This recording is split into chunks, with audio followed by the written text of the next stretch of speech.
Mr. President, on a separate issue, with recess looming, my Republican colleagues are itching to get out of Washington and return to their home states. Why are they so eager? I'll tell you, they have some explaining to do, and that's why they want to go home.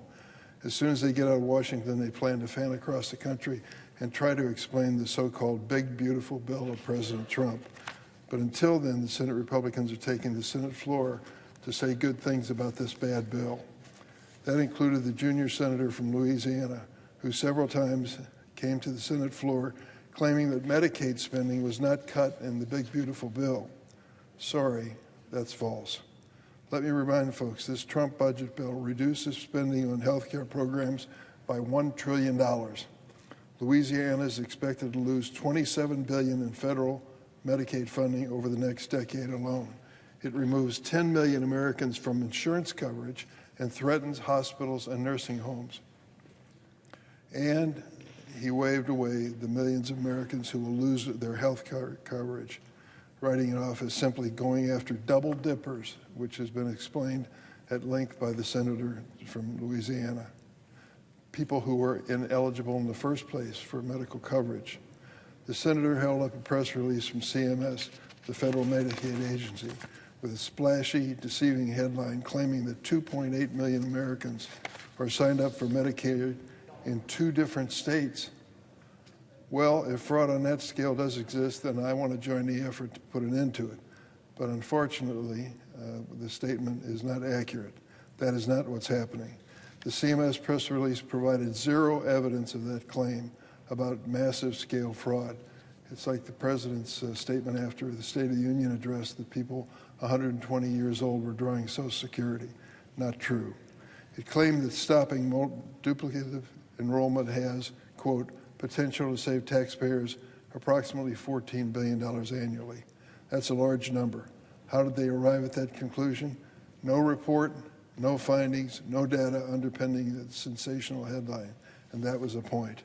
The supposed smoking gun that the junior senator from Louisiana touted failed to mention just because someone was enrolled in multiple states could be explained in something basic like they moved, or that their names were found on 2 federal health programs. Fraud? Maybe, but they could have lost their job and no longer could pay health premiums, so they enrolled in Medicaid. That's not fraud. Even CMS had to caveat with the word potential when talking about whether were people actually receiving benefits from 2 different programs. CMS used potential again when talking about the cost to taxpayers. It fits the Republican narrative to tell half the story. It is an effort to cover the tracks when it comes to retroactivity to justify the massive devastation that was caused by the big, beautiful bill. What the junior senator from Louisiana wants you to believe is the only way to root out waste, fraud, and abuse in Medicaid is by passing the single largest health care cut in American history. I think he's just wrong. My colleague ignored a warning from the Louisiana Hospital Association and the Louisiana Rural Hospital Coalition, who wrote the cuts in Big Beautiful Bill would, quote, be historic in their devastation and force consolidation of services, staffing reductions, and closures. That's the reality in Louisiana of the Big Beautiful Bill.